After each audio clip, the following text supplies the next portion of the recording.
o seu direito de voto. Então, esses fatos, só por si, demonstram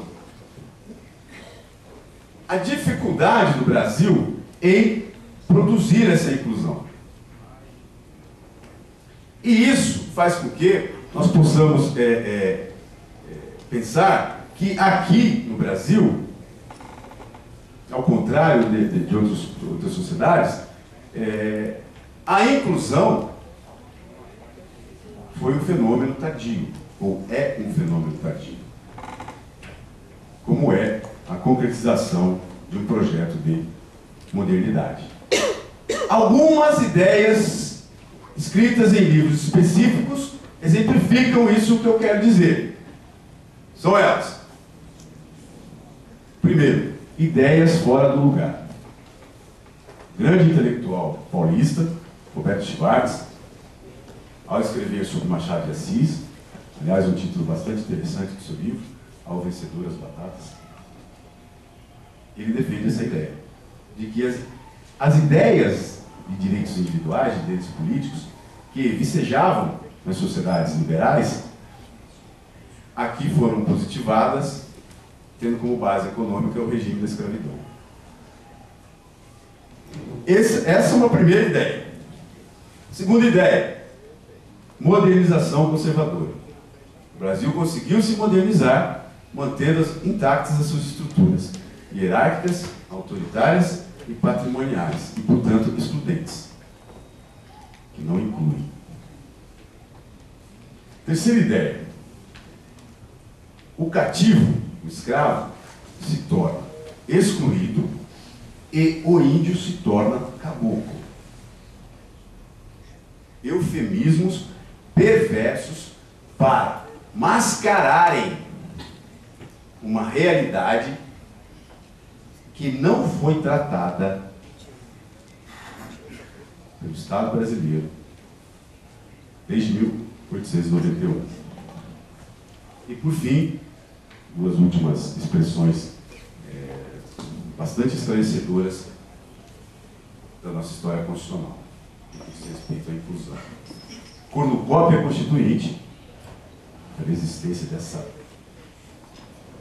imensidão, dessa variedade de constituições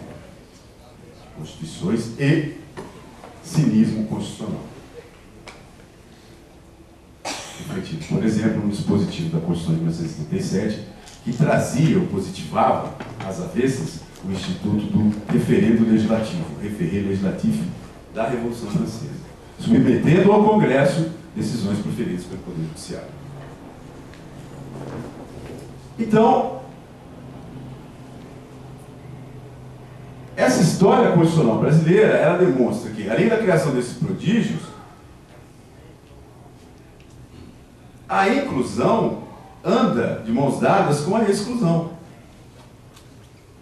Então, a inclusão, a suposta inclusão formal, a suposta inclusão de todos, no sistema político e no sistema jurídico, anda de mãos dadas com a exclusão. Porque o que se produziu no país foi uma exclusão, e não uma inclusão. E como é que isso foi feito? Pela expectativa que foi criada na sociedade, ou na sociedade como um todo, na sociedade brasileira como um todo, referente à aquisição de direitos, ou à titularidade de direitos. Titularidade essa que não existia. E essa exclusão, então, ela é produzida por dois meios. Primeiro,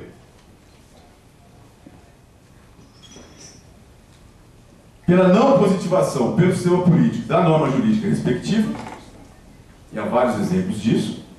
Um exemplo mais atual, pós-88, são as emendas constitucionais que criaram os direitos sociais ao lazer e à alimentação.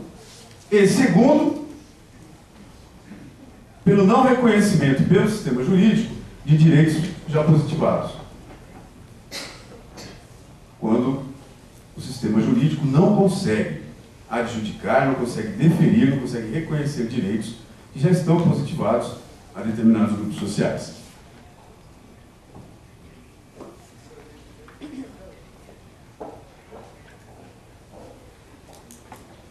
Essa, então, é a história ou a não história da inclusão na sociedade brasileira. E essa inclusão a qual me refiro é uma inclusão de caráter geral, no sentido lato. O que quer dizer que há inclusões em sentido estrito. Você pode pensar que há inclusão eleitoral, há inclusão assistencial, há inclusão previdenciária, há inclusão da saúde, há inclusão do lazer, há inclusão dos direitos individuais, direito de reunião, o direito de associação, o direito de liberdade de consciência, o direito de liberdade de crença, e assim sucessivamente. Ou seja, essas inclusões são espécies do gênero inclusão em sentido lato. E eu me refiro especificamente aqui, é óbvio, por se tratar de uma esfera eleitoral, de um âmbito eleitoral, à inclusão eleitoral. E o que é, então, essa inclusão eleitoral? A inclusão eleitoral é a possibilidade de que o sistema político e o sistema jurídico possam deferir ou reconhecer direitos a seus supostos titulares, direitos de caráter político. Direitos que têm a sua repercussão no campo eleitoral. Há várias possibilidades de se pensar esse tema. Eu pensei aqui, óbvio, até pela exiguidade do tempo, em 4 casos específicos que podem exemplificar o que é essa inclusão eleitoral. O primeiro deles, os índios. O segundo deles, as mulheres. O terceiro deles, as pessoas com deficiência. E o quarto deles, os presos provisórios e os adolescentes internados. São 4 exemplos que, na minha compreensão, podem representar, podem traduzir o que vem a ser essa inclusão eleitoral. Começo pela situação dos índios, pelo exemplo dos índios. Esse tema dos índios, ele é um tema bastante complexo, bastante rico, e eu vou destacar aqui 2 pontos que me parecem os mais relevantes para a nossa reflexão. O primeiro ponto é que os índios constituem um grupo social que possui uma diferença cultural. E essa diferença cultural é que vai gerar, ao lado da desigualdade, a vulnerabilidade desse grupo social. O grupo social é em estado de vulnerabilidade. E, além disso, há um complicador maior para essa questão, para a compreensão desse exemplo dos índios, que é a entrada no nosso ordenamento jurídico. Eu até com receio de falar isso a respeito desse tema na presença do meu caro colega e amigo André de Carvalho Ramos, que é a autoridade nessa área. É a entrada, a incorporação ao nosso ordenamento jurídico nacional, da Convenção 69 da Organização Internacional do Trabalho, da ONU, que traz em um dos seus artigos específicos a possibilidade de autodeclaração. Ou seja, índio é aquele que se autodeclara como índio, que se sente como índio. Ou seja, é uma questão de identidade. Isso traz um problema muito sério para a área do direito eleitoral. Qual é? Aliada a essa especificidade cultural. É justamente a complicação que existe com relação à regulamentação dos direitos políticos dos índios. Exemplo, resolução número 20.806 do Tribunal Superior Eleitoral. Essa resolução desobriga, ou apenas exige daqueles índios integrados, de acordo com o disposto no Estatuto do Índio, Lei 6.873, a apresentação da quitação do serviço militar, no documento respectivo. E por que é um complicador? Porque a Convenção 69 traz a autodeclaração, e trazendo essa declaração, ou essa autodeclaração como certificadora da condição de índio, acaba com a classificação operada pelo Estatuto do Índio, em índios isolados, em vias de integração e integrados. Então, a construção feita pelo Tribunal Superior Eleitoral na resolução que vem de ser citada é uma construção data vênia que já não mais atende ao disposto na Convenção 69. Ocupe era um nível hierárquico preocupar. Supralegal, constitucional, e assim sucessivamente. E por quê? Justamente porque não há mais essa distinção entre índio isolado, índio em vias de integração e índio integrado. Índio é índio, ainda que use gravata, ainda que use celular, ainda que use calça jeans. Índio é índio. Esse é o primeiro exemplo. Seria mais adequado, então, no nosso período eleitoral, não exigir esse certificado de alistamento, de reserva, enfim, de não prestação do serviço militar, para qualquer pessoa que se autodeclarasse como índio. O segundo grupo, que eu considero também relevante para fazer uma reflexão a respeito, são as mulheres. As mulheres têm um longo histórico de discriminação na sociedade.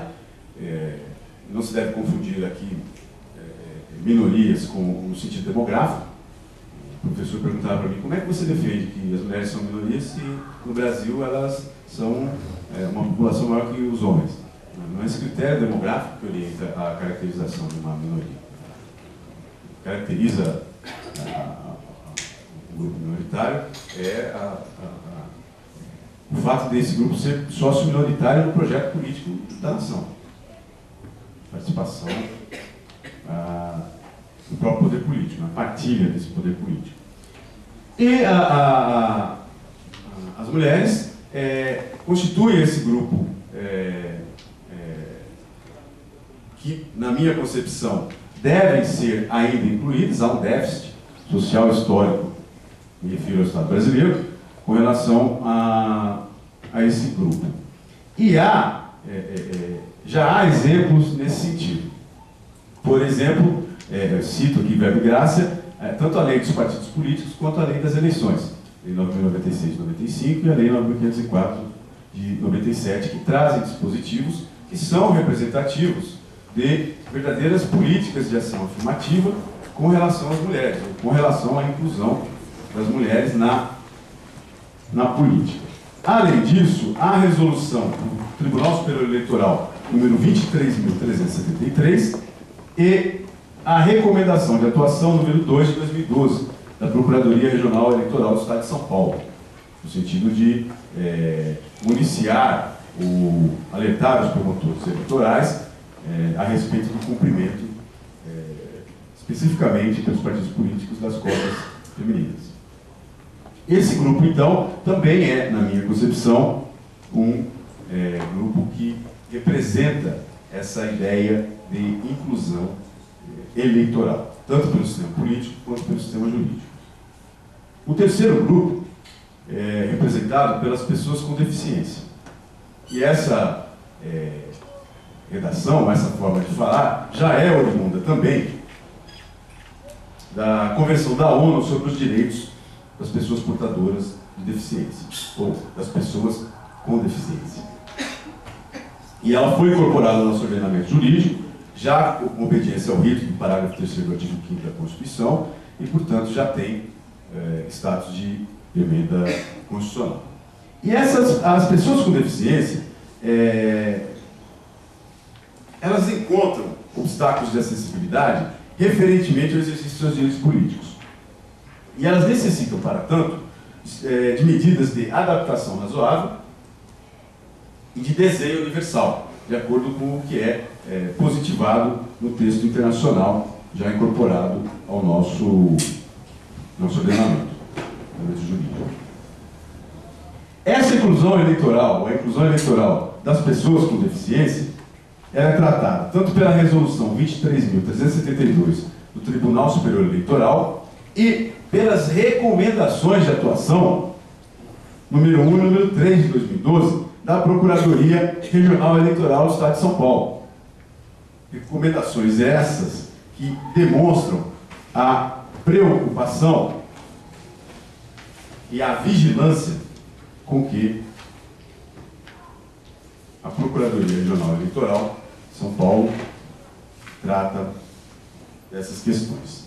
E, por fim, os presos provisórios e os adolescentes internados. As pessoas detêm direitos políticos por força de dispositivos específicos da Constituição, quais sejam, respectivamente, os artigos 15, inciso 3º, e 14, parágrafo 1, inciso 2, da linha C da Constituição, e a elas deve ser conferida a possibilidade de exercerem os seus direitos políticos. Isso já é feito, tanto pelo Tribunal Superior Eleitoral, por intermédio da resolução número 23.372, e pelo Tribunal Regional Eleitoral do Estado de São Paulo, por meio da resolução número 244 de 2012. Ou seja, também essas pessoas, tanto quanto possível, há de se ponderar questões várias com relação a esses grupos, mas também essas pessoas, tanto quanto possível, têm de ter assegurada a fruição dos seus direitos políticos. Então, esses são os 4 exemplos que eu reputo mais relevantes, sem prejuízo da existência de outros, por óbvio, para se ilustrar como é que essa inclusão eleitoral, feita tanto pelo sistema político quanto pelo sistema jurídico, pode se manifestar. E, dito isso, eu passo a minha conclusão. Eu gostaria de, à guisa da afeição de conclusão, destacar alguns pontos dessa reflexão. O primeiro deles: a inclusão eleitoral permite a concretização cada vez com maior eficácia dos direitos políticos. Quanto mais inclusão eleitoral, mais efetivação dos direitos políticos. São grandezas diretamente proporcionais. Mantém uma relação íntima de concretização. Primeiro ponto que eu gostaria de destacar. Segundo ponto que eu gostaria de destacar: a inclusão é sempre um trabalho em progresso. Não tem fim. Pois sempre haverá demanda a ser reconhecida como direito por pessoas individuais ou grupos sociais. Não se consegue enxergar no horizonte de sentido um final para esse processo de inclusão. Vai sempre depender das demandas que são criadas na sociedade. Apenas a título de exemplo, há uma lei do Estado de São Paulo que concede incentivos fiscais às empresas que mantêm em seus quadros até 30% dos seus funcionários, dos seus empregados, com idade superior a 40 anos. Exemplo de inclusão. Atual, dependente do momento atual. O que não se pensava há 10, 20 anos.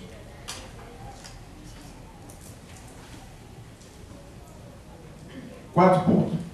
Na gramática dos conflitos sociais, a luta por reconhecimento, se pudesse ser representada por outras áreas de experiência, ou da experiência, ela encontraria um reflexo, um acolhimento, num símbolo que, para nós, do direito, é um símbolo bastante esquecido, que se chama de lemniscata.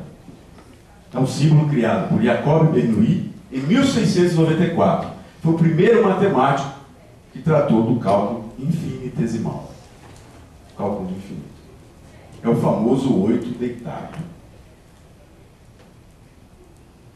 Mas encontraria acolhimento no desenho de M.C. Escher, chamado de Moedas. Parte 2. Parte 2.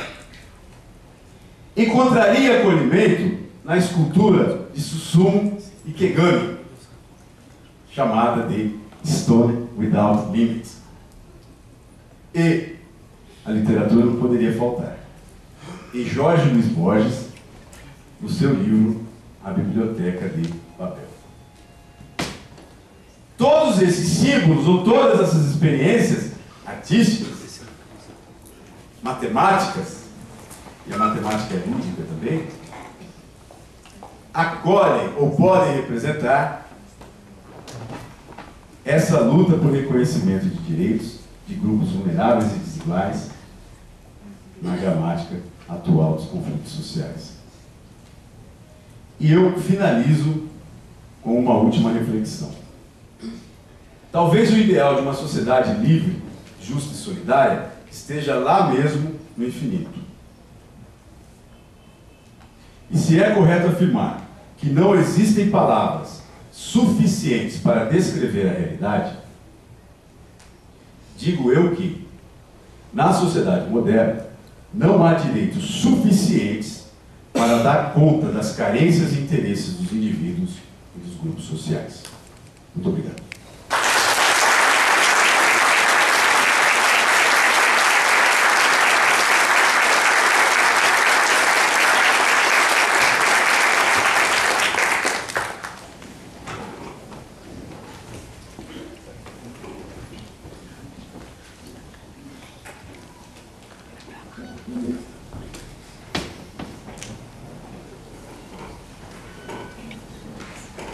Anunciamos a palavra da diretora da EGEP, desembargadora Diva Malemi. Eu gostaria, mais uma vez, agradecer por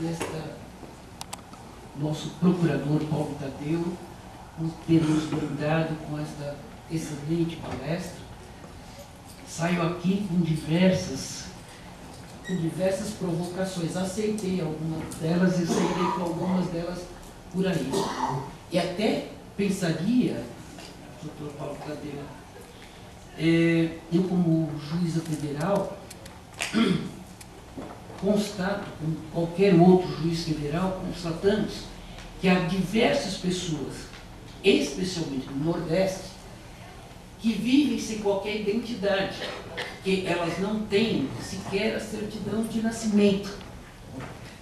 E como que se daria, então, a inclusão, qual seria o processo aqui de inclusão? E isto é vivenciado em qualquer lugar, como, por exemplo, até mesmo no estado de São Paulo, onde as pessoas, por exemplo, quando buscam, dou um exemplo concreto, buscam aposentadoria. Vossa Excelência trabalhou muito tempo comigo na área previdenciária, busca aposentadoria por idade rural, onde a própria lei já permite que ela venha e faça, quer dizer, a prova. Em muitos desses casos não se tem. A mulher, por exemplo, a mulher do trabalhador rural, ela, pela jurisprudência, ela acaba sendo identificada através do trabalhador rural, que ele aí é o único lá que tem algum documento. E aí diz a jurisprudência, ele é extensiva à mulher que trabalha no âmbito rural.